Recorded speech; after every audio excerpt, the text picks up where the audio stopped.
욥기 41장 24절부터 마지막 34절 말씀까지입니다. 리워야단이라고 하는 특수한 그 바다생물, 바다에서 사는 생물에 대해서 쭉 하나님께서 언급하고 계십니다.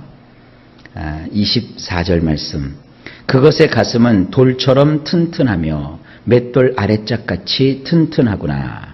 원문 이렇습니다.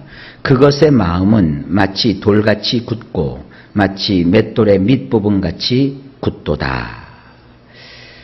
이걸 그 원문에 보면 마음이라고 되어 있어요. 내면이라고 되어 있는데 우리 성경은 가슴이라고 되어 있습니다.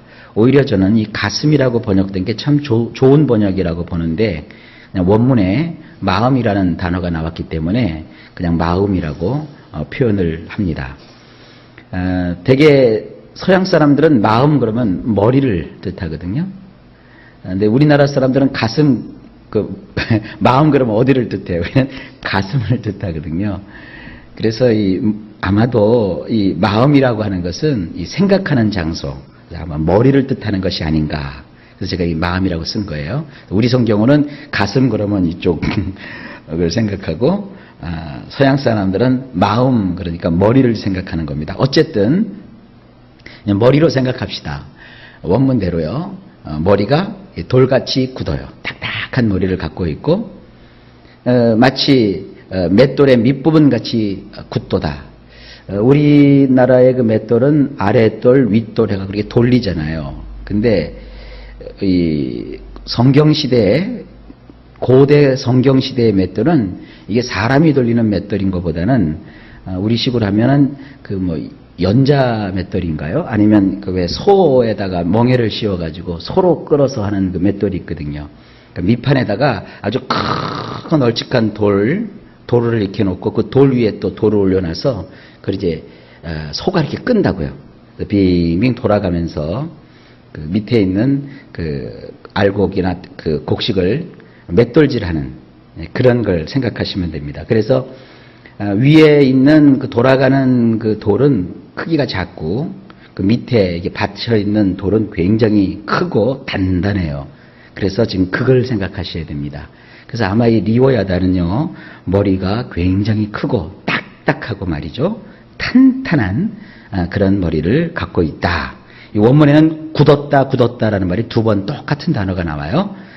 자, 우리 성경도 똑같네요. 튼튼하다라는 게 두 번 나오죠. 25절로 넘어갑니다.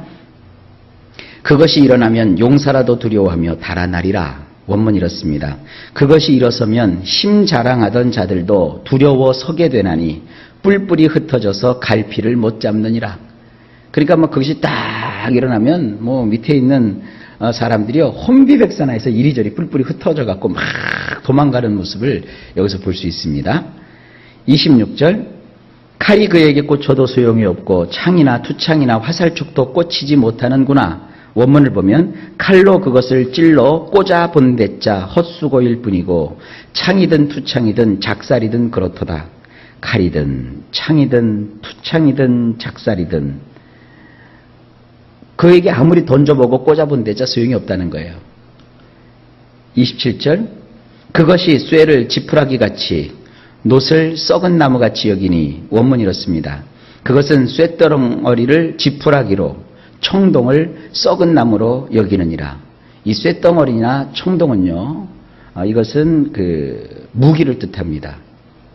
우리는 그 고대 사회를 연구할 때 석기 시대가 있고 청동기 시대가 있고 철기 시대가 있다고 이렇게 구분을 하는데요. 이 욥의 시대는요, 쇠도 있었고 청동도 있었고 다 있었어요. 그러니까 성경은 이렇게 석기, 청동기, 그다음에 철기 이런 식으로 시대를 구분하는 것을 동의하지 않습니다. 그저 돌도 썼고 청동도 썼고 또 철기도 썼고 이것이 같이 공존하는 것을 볼 수 있습니다. 그런데 이 리워야단은 쇠덩어리를 지푸라기 정도로밖에 안 여긴다는 거예요. 또 청동으로 만든 무기도 그 리워야단 앞에서는 썩은 나무밖에 안 된다는 거예요. 그렇게 강하고 그렇게 무시무시한 동물이 바로 리워야단입니다. 그 다음에 28절. 화살이라도 그것을 물리치지 못하겠고 물맷들도 그것에게는 겨같이 되는구나. 원문이 이렇습니다. 화살의 아들이라 해도 그것을 도망치게 못하며 투석기의 돌들도 그것에게는 고작해야 겨일 뿐이로다. 이 표현이 참 재밌어요. 화살의 아들. 이 화살의 아들이면 뭐냐면요. 이런 겁니다. 화살을 볼 때 이렇게 한 발로 화살을 쏘기도 하지만 되게 무슨 뭐 옛날 그 사극을 보면 화살을 쏠 때 여럿이 쏘잖아요. 그러니까 화살이 날아가는 모습을 보면 앞에 화살이 날아가고 또 그 밑에 다른 화살들이 또 계속 쫓아서 날아가잖아요. 그러니까 그 리오야단을 향하여서 사람이 화살을 계속 연달해서 쏘는 것을 여기서 볼 수 있어요. 그러니까 화살 뒤에 또 화살이 날아가고 화살이 날아갔고 계속 화살을 그것에게 쏘아대도 이 리오야단은 그것을 콧방구도 안 낀다는 거예요. 그래서 그것을 도망치게 못하겠고 투석기 아시죠? 돌 던지는 기계. 그 투석기의 돌들도 그것 앞에서는 고작해야 그 투석할 때 이게 돌이 휙 날아와서 타격을 가야 되는데 그 리오야단 앞에서는 돌이 뭐예요? 겨밖에 안 된다는 거예요. 그 껍데기밖에 안 남은 겨가 아무리 뭐 그에게 던져진다 해서 무슨 타격이 있겠습니까? 그렇게 리오야단은 강력하고 아주 대단한 그런 그 바다 생물입니다. 29절. 그것은 몽둥이도 지푸라기같이 여기고 창이 날아오는 소리를 우습게 여기며. 하여간 고대의 무기란 무기는 여기 다 나와요. 원문이 이렇습니다. 마치 겨같이 그것은 철퇴들을 여기며 던지는 창이 빠르게 날아와도 그것은 웃느니라. 이거 조금 우리나라 어법에 안 맞게 제가 원문 그대로 번역하느라고 이렇게 만들었는데 이런 뜻입니다. 철퇴 있죠, 철퇴. 철퇴들을 마치 그것도 역시 겨같이 여긴다는 거예요. 그러니까 철퇴를 가지고 아무리 그 쇠방망이로 그를 두드려보고 때려봐도 끄떡도 안 한다는 거예요. 그리고 던지는 창이 빠르게 날아와도 콧방구밖에 안 낀다는 거예요. 이게 얼마나 강한 겁니까? 이게 무슨 얘기입니까? 어제도 얘기를 우리가 드렸지만 리오야단이라고 하는 그 엄청난 강한 바다생물 요봐, 그건 네가 만든 거 아니지 않느냐? 내가 왜 이 창으로 그걸 찔렀는데 왜 저기 안 들어갈까? 내가 저거를 쫓아내려고 화살을 아무리 쐈대도 왜 저것이 안 도망갈까? 내가 그렇게 준비한 이 쇠칼과 청동 무기로 그것을 공격해도 아무런 소용이 없구나. 도대체 저 리오야단이라는 것은 도대체 뭐냐? 요봐, 그것처럼 네 인생도 네가 생각하고 네가 마련하고 네가 준비하고 내 실력과 내 능력으로 뭐가 다 되는 것이 아니다. 인생이라는 것은 할 수 있는 것도 있지만 이렇게 리오야단처럼 우리가 감히 인간이 손댈 수 없는 부분도 있는 것이다. 이 모든 것을 그러나 기억하라. 내가 다 만든 거다. 내가 다 그렇게 한 것이다. 그러니까 너의 인생도 누구 손에 있는 것이다? 나 여호와의 손에 있는 것이다. 그걸 이제 뒤풀이로 하나님께서 정리해주고 계시는 거예요. 자, 그 다음에 30절 말씀을 보십니다. 그것의 아래쪽에는 날카로운 토기 조각 같은 것이 달려있고 그것이 지나갈 때는 진흙바닥에 도리깨로 친 자국을 남기는구나. 원문 그렇습니다. 그것의 아랫도리는 뾰족뾰족한 토기 같아서 그것이 지나면서 습지 진흙 위를 파헤쳐 놓느니라. 아마도 그 발쪽 부분인 것 같아요. 발쪽 부분에 이렇게 발톱이 있는데 거기가 이제 뾰족뾰족하게 왜 그 그릇 깨지거나 이러면 날이 서잖아요. 날카로운 날이 선 것처럼 그렇게 다리가 돼 있는데 이게 또 바다생물이기 때문에 이 진흙 혹은 뻘 이런 데를 다닌다고요. 지나가 나면 그 진흙 위에 그 발자국이 아주 움푹움푹 패인 것이 그대로 나타난다. 31절. 깊은 물을 솥태물이 끓음 같게 하며 바다를 기름병같이 다루는 도다. 원문 이렇습니다. 그것은 마치 솥과 같이 깊음을 끓게 만들고야 말며 바다를 그것은 마치 기름단지처럼 여기는도다. 자, 이게 뭐냐면 그 물속에서 이제 이게 유용을 한다고요.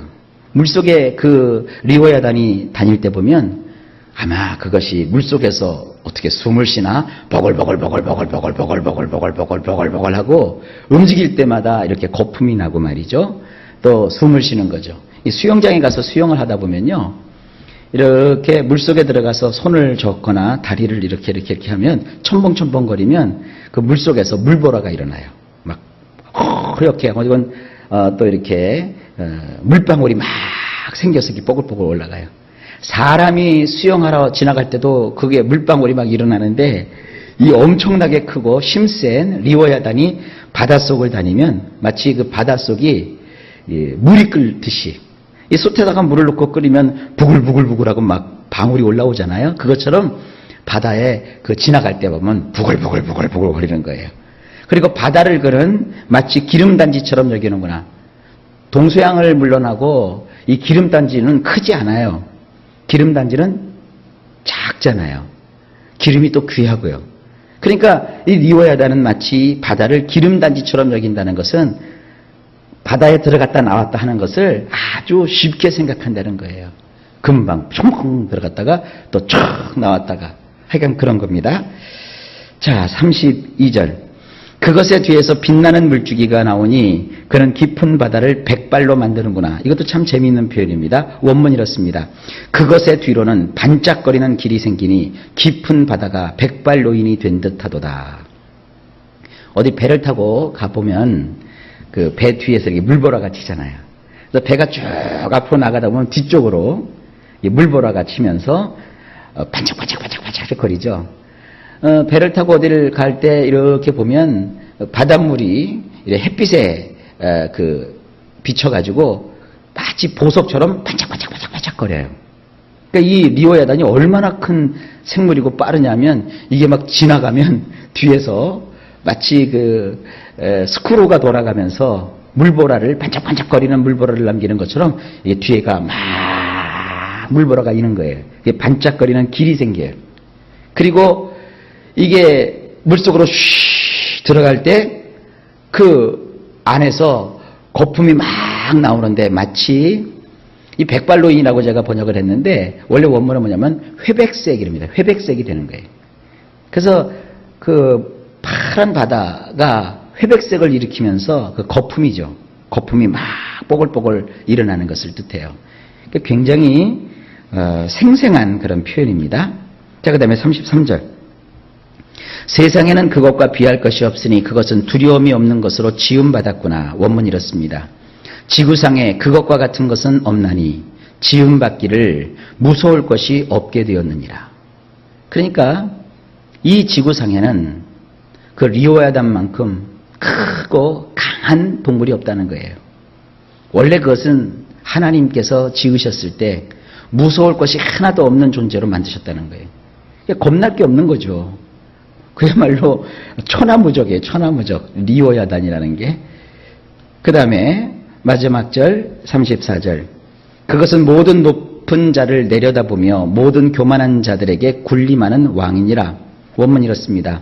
모든 높은 것을 그것이 바라보나니 그것은 모든 거만한 아들들 위에 있는 왕이니라.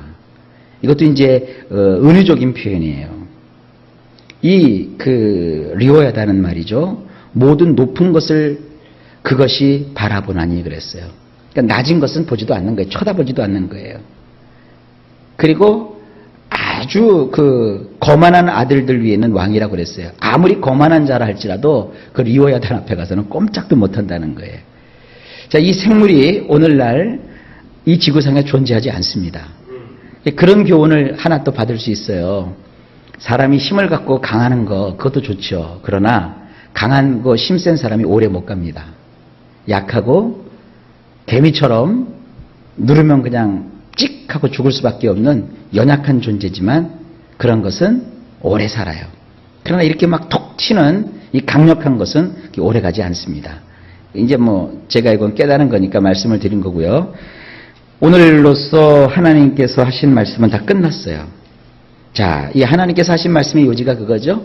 욥에게 하나님 자신이 누구신가를 알려주시고 그리고 재판장이신 하나님께서 욥에 대한 아주 완벽한 판결 선고를 내리시고 그 다음에 그 뒷부분으로 일종의 그 소설 같은 거나 책 같은 걸 보면 맨 뒤에 후기라는 게 나와요. 후기를 적듯이 하나님께서 세상을 다 주관하시는 이와 같은 것들을 말씀하고 있습니다. 그리고 또 한 가지, 이 리오야다는요, 사탄을 상징하기도 해요. 욥을 괴롭혔던 것이 누굽니까? 사탄입니다. 제가 이 새벽이기 때문에 이 리오야단과 사탄을 견주지는 않았습니다.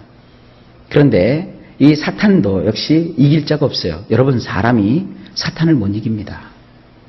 사람이 이 귀신을 이길 수가 없습니다. 그러나 그것조차도 다 누가 하신다는 거예요? 하나님이 다 주관하신다는 거예요. 그러니 이 사탄도 이제 어떻게 된 거예요? 완전히 꼼짝마가 아니라 완전히 하나님이 짓이겨 버리신 거예요. 뭐 사탄이 그렇잖아요. 교만의 왕이죠. 사탄은 그 세상 사람들이 말이죠. 이 사탄 앞에 벌벌 떠는데 하나님은 사탄도 리오야단도 만드시고 그것도 주관하실 하나님인데 그러니까 사탄 하나님이 다 처리하셨다는 거예요. 이제 더 이상 욥을 건드릴 자가 있다 없다? 없다. 보나마나 이제 욥기 42장은 뭡니까? 완벽한 욥의 회복의 모습을 보여줍니다.